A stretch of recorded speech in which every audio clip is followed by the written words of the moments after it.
ಬಹುಚರ್ಚಿತ 4,500 ಕೋಟಿ ರೂಪಾಯಿ ವಂಚನೆ ಆರೋಪ ಪ್ರಕರಣದಲ್ಲಿ ಪ್ರಮುಖ ಆರೋಪಿ ಶಿವಾನಂದ್ ನೀಲನ್ನವರ್ ಅವರನ್ನು ಸಿಐಡಿ ಅಧಿಕಾರಿಗಳು ಬುಧವಾರ 2ನೇ ಹೆಚ್ಚುವರಿ ಜಿಲ್ಲಾ ಮತ್ತು ಸತ್ರ ನ್ಯಾಯಾಲಯಕ್ಕೆ ಹಾಜರುಪಡಿಸಿದರು.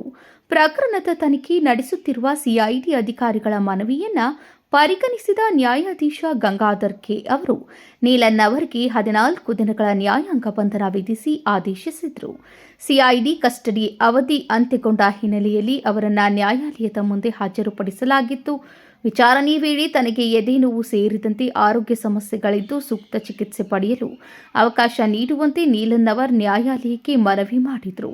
ಇದಕ್ಕೆ ಪ್ರತಿಕ್ರಿಯಿಸಿದ ನ್ಯಾಯಾಧೀಶರು ಆರೋಗ್ಯ ಸಮಸ್ಯೆಗಳಿದ್ದರೆ ವೈದ್ಯರು ಪರಿಶೀಲಿಸಿ ಅಗತ್ಯ ಚಿಕಿತ್ಸೆ ನೀಡಲಿದ್ದಾರೆ ಎಂದು ತಿಳಿಸಿದರು.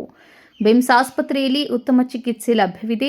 ಅಗತ್ಯವಿದ್ದರೆ ಕಿಮ್ಸ್ ಆಸ್ಪತ್ರೆಯಲ್ಲೂ ಚಿಕಿತ್ಸೆ ಪಡೆಯಬಹುದು. ಹೆಚ್ಚಿನ ಚಿಕಿತ್ಸೆ ಬೇಕಿದ್ದರೆ ವಕೀಲರ ಮೂಲಕ ಅರ್ಜಿ ಸಲ್ಲಿಸಿ. ಜೈಲಿನಲ್ಲಿ ಆರೋಗ್ಯ ಸಮಸ್ಯೆ ಕಂಡುಬಂದರೂ ಅಧಿಕಾರಿಗಳು ಚಿಕಿತ್ಸೆ ಒದಗಿಸುತ್ತಾರೆ ಎಂದು ನ್ಯಾಯಾಧೀಶರು ಹೇಳಿದರು. ಇದೇ ವೇಳೆ ಪ್ರಕರಣ ಇನ್ನೂ ತನಿಖಾ ಹಂತದಲ್ಲಿದ್ದು ತನಿಖಾಧಿಕಾರಿಗಳಿಗೆ ಸಂಪೂರ್ಣ ಸಹಕಾರ ನೀಡುವಂತೆ ನ್ಯಾಯಾಲಯ ನೀಲನ್ನವರ್ಗೆ ಸೂಚಿಸಿತು. ನ್ಯಾಯಾಂಗ ಬಂಧನ ಆದೇಶ ಹೊರಬಿದ್ದ ಬಳಿಕ ಶಿವಾನಂದ್ ನೀಲನ್ನವರ್ ಅವರನ್ನು ಕೆಲವೇ ಹೊತ್ತಿನಲ್ಲಿ ಬೆಳಗಾವಿಯ ಹಿಂಡಲಗಾ ಕೇಂದ್ರ ಕಾರಾಗೃಹಕ್ಕೆ ಸ್ಥಳಾಂತರಿಸಿದರು. Vinod Kolkar, KMM news, Belagavi.